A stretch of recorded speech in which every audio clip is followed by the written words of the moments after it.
Tu crois que l'univers, c'est calme, silencieux, avec des petites étoiles qui clignotent gentiment pendant qu'un astronaute fait des saltos en apesanteur. Tu crois qu'on flotte dans le cosmos en mode zen avec une petite musique de fond façon interstellar? Erreur. L'espace, c'est pas un spa, c'est un gigantesque cimetière sans air, sans bruit, sans pitié, un endroit où les lois de la physique elles-mêmes décident parfois de partir en vacances. Et le pire, c'est que les scientifiques continuent de fouiller ce vide glacial. Et à chaque fois qu'ils trouvent un truc, c'est encore plus flippant que le précédent. Aujourd'hui, on va plonger dans les abysses du cosmos, un top 7 des trucs réels, validés par la science, qui vont te faire regretter d'avoir regardé les étoiles au lieu de Netflix. Des trous noirs hurlants, des planètes impossibles, des bruits sortis tout droit d'un film d'horreur intergalactique. Bienvenue dans l'espace. Numéro 7, Jupiter. Et non, c'est pas à cause de ses tempêtes, c'est à cause de ce qu'elle hurle dans le vide.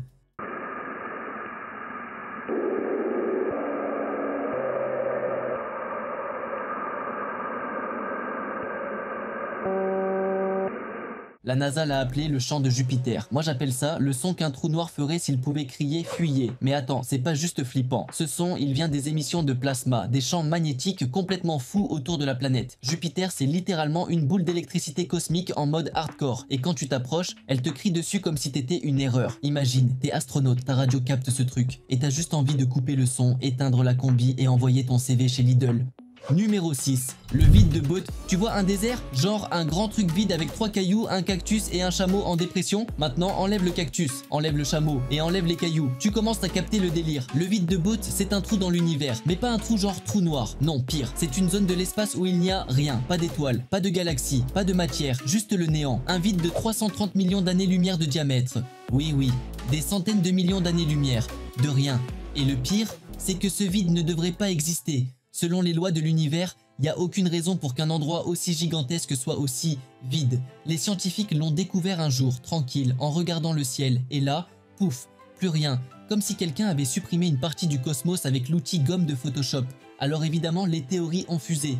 Trou de verre, univers parallèle, ancienne baston cosmique entre deux superstructures, personne ne sait.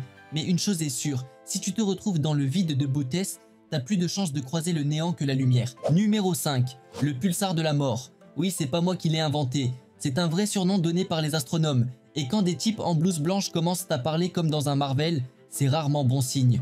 Ce pulsar-là, il s'appelle officiellement PSR B1509-58. Super sexy comme nom, hein? Mais ne te laisse pas tromper, c'est une étoile morte qui tourne à une vitesse de dingue et qui balance des jets de particules mortelles à travers l'espace comme un arroseur fou furieux. Imagine un mix entre une mitrailleuse cosmique et un projecteur de radiation gamma. C'est ça, ce pulsar. Il tourne 7 fois par seconde en mode stroboscope démoniaque et il génère un champ magnétique 1000 milliards de fois plus fort que celui de la Terre. Tu t'approches, tu te fais pulvériser les atomes, littéralement, même Thanos aurait fait demi-tour. Et attends, le truc le plus flippant, c'est qu'en image infrarouge, ce pulsar ressemble à une main géante. La NASA l'a appelé la main de Dieu. Perso, je dirais plutôt la main qui va t'éteindre comme une vieille ampoule. T'es là sur Terre, tranquille à scroller TikTok, pendant qu'une étoile morte à 17 000 années-lumière est en train de jouer à pile ou face avec le destin de la galaxie.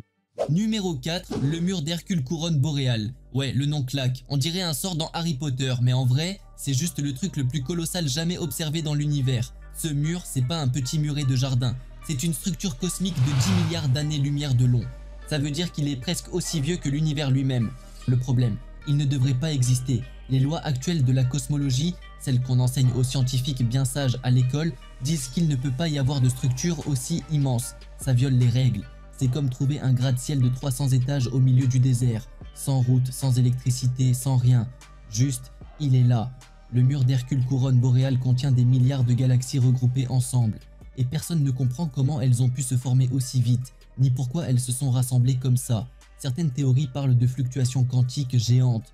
D'autres pensent que c'est la preuve d'un multivers. Alors ouais, c'est juste un mur, mais quand le mur fait 10 milliards d'années-lumière et qu'il fait passer ta planète pour un cheveu oublié sur un tapis de salle de bain intergalactique, t'as un peu envie de fermer les rideaux et de plus jamais lever les yeux au ciel.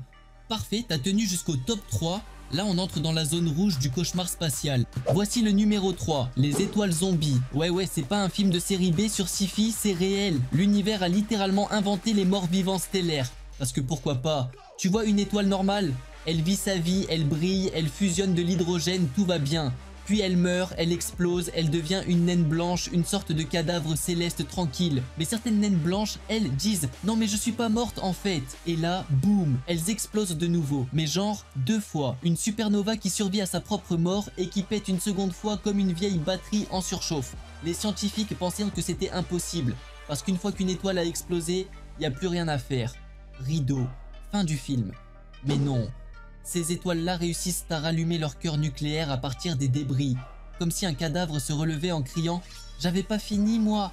Et encore mieux, parfois elles aspirent la matière d'une étoile voisine pour se nourrir, grossir et exploser encore plus violemment. Vampires, cannibales, zombies, tout y est. Bienvenue dans Game of Thrones version espace. Tu regardes le ciel en pensant à des étoiles romantiques, elles pensent juste à te bouffer pour ressusciter. Numéro 2, la planète qui pleure. Et non, c'est pas une chanson d'Indochine, c'est encore un vrai cauchemar spatial. Officiellement, elle s'appelle Gliese 436b, mais dans le game des exoplanètes flippantes, on la connaît comme la planète qui se consume vivante. Imagine une planète faite de glace en feu. Ouais, t'as bien entendu, du glacé, qui brûle. Bienvenue dans la physique de l'enfer. Cette planète est ultra proche de son étoile, trop proche. Genre orbitant en 2 jours, collée au feu cosmique. Et malgré cette chaleur extrême, une partie de sa surface est recouverte de glace brûlante. Pourquoi? Parce que sa gravité est tellement forte que la glace reste solide, même à plus de 400 degrés Celsius. Une chaleur infernale et la glace dit « Je bouge pas ». Mais elle pleure, elle perd son atmosphère, elle se fait arracher des morceaux par l'étoile petit à petit, comme une planète qui fond à l'intérieur tout en gardant la face. Et le pire dans tout ça, elle laisse derrière elle une traînée de gaz comme une comète maudite qui s'étire sur des milliers de kilomètres. Elle s'évapore, elle hurle silencieusement à chaque orbite. Tu regardes ça avec un télescope, tu vois une planète qui fuit, qui fond, qui meurt lentement, mais sans pouvoir s'échapper. Une prison orbitale à perpétuité. Et là tu te dis, ok, peut-être que la Terre c'est pas si mal finalement. Numéro 1, l'Eridanus supervoide. Rien que le nom te file des frissons, non? Ce truc là c'est un vide cosmique comme le vide de Boot, mais en pire. Genre le mode hardcore du néant intergalactique. Découvert par hasard, les astronomes l'ont repéré en regardant le fond diffus cosmologique. Tu sais, ce bruit de fond de l'univers, la lumière résiduelle du Big Bang. Et là ils ont remarqué une tache anormalement froide, un point géant dans le ciel, où il n'y a presque rien. Pas de galaxie, pas de matière. Même la lumière semble s'y fatiguer. C'est comme si l'univers avait décidé de faire une pause à cet endroit précis.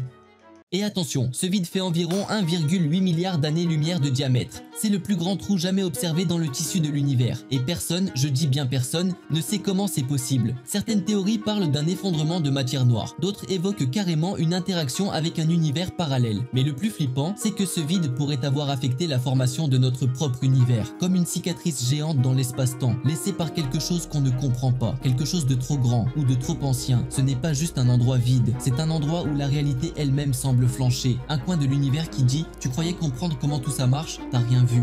Voilà, l'espace c'est pas juste des étoiles qui brillent et des planètes mignonnes, c'est aussi des zones de néant, des étoiles mortes qui reviennent, des planètes torturées et des vides si grands que notre cerveau refuse de les comprendre. Et pourtant, on continue de regarder là-haut parce que c'est flippant, ouais, mais c'est aussi fascinant. Alors si toi aussi tu veux continuer à explorer les coins sombres de l'univers, pense à t'abonner, à liker la vidéo et dis-moi en commentaire quel phénomène spatial t'as le plus traumatisé. À la prochaine, et d'ici là, évite de trop fixer le ciel, on sait jamais ce qui te regarde en retour.